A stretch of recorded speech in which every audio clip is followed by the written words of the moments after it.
Alright, welcome back to the last video of this three-part series on how to tackle your O-level summary.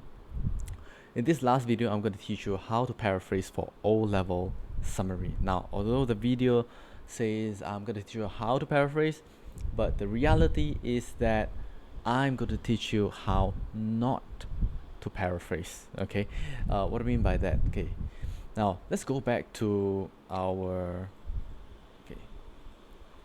our what do you call that? Okay, our breakdown here for marks, right? You have 8 marks for content, 7 marks for language. Now this is the part where you can score full marks. Okay, and this is the part where no matter how hard you try, you just need to get within like a particular range of marks. Too many students try too hard to score for the language that sometimes they lose marks in their content.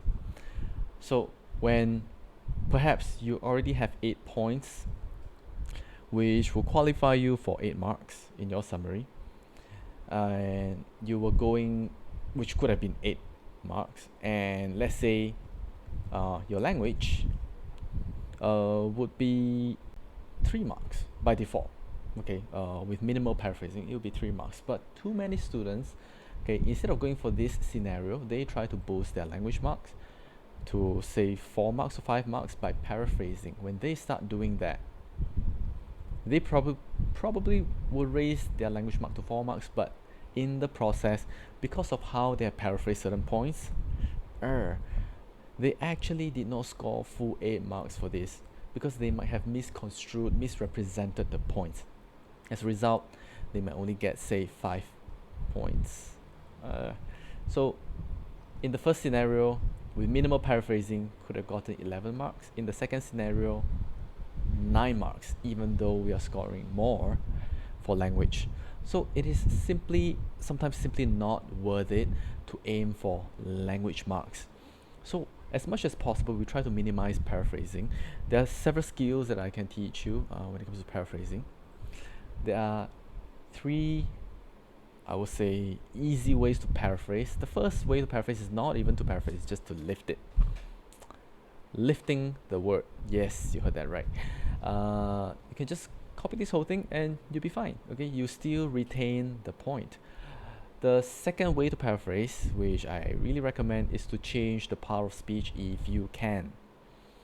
Changing the part of speech involves switching it from a verb to a noun, okay, or to an adjective, or from adjective to a verb.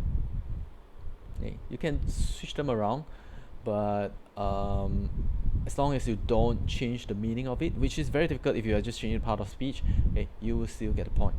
The next way to do it, although I put it as number 2, is the not so safe way of paraphrasing, which is to use synonym. We can use this if we have some synonyms that we are absolutely sure is gonna capture the meaning of the text. Okay, so let's see how this plays out. Let's look at the first line. Okay, wait, let's look at this first.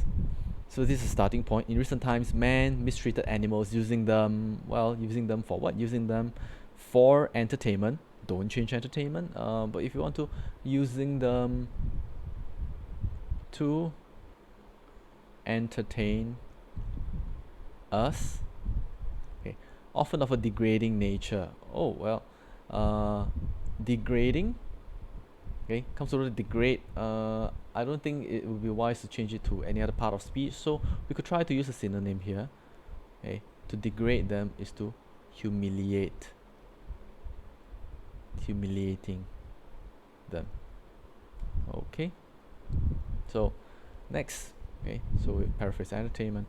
Okay, making these animals look foolish. Yeah, we can just lift this.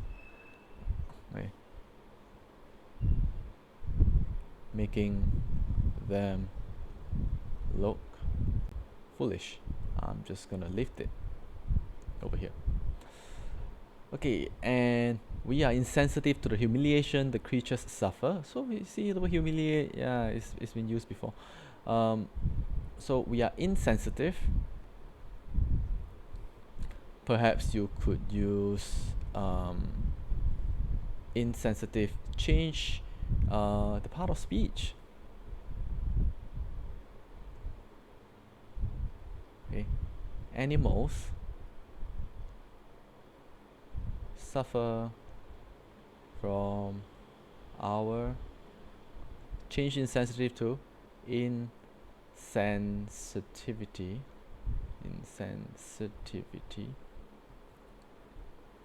to their to them being humiliated. So humiliated. Boom. Done. Next, the strength of the animals was dominated by human intelligence. Now, this is another technique I'm going to teach you.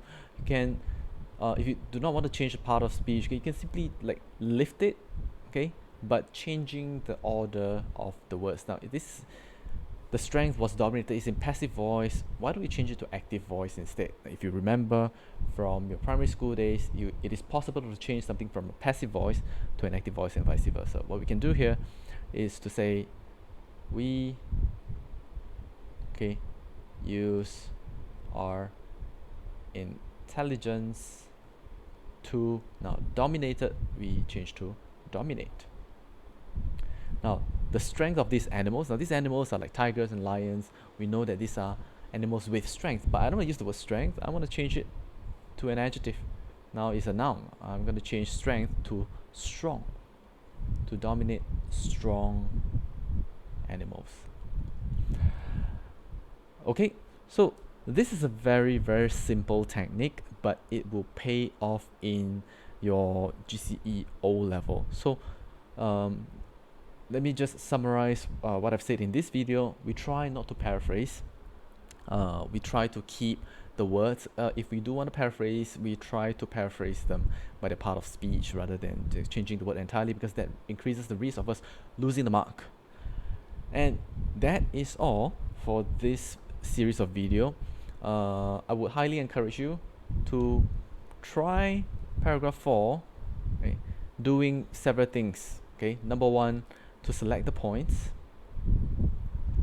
that are negative in nature, and number 2, to try to paraphrase. Okay, not really paraphrase, I'm going to put inverted comma over here, to paraphrase the points here and put them in the summary form in under 80 words, okay, for what we have here and here in both paragraphs, 80 words. And that is all. We hope you learned something useful for your summary. All the best for your O-level and exams. See ya.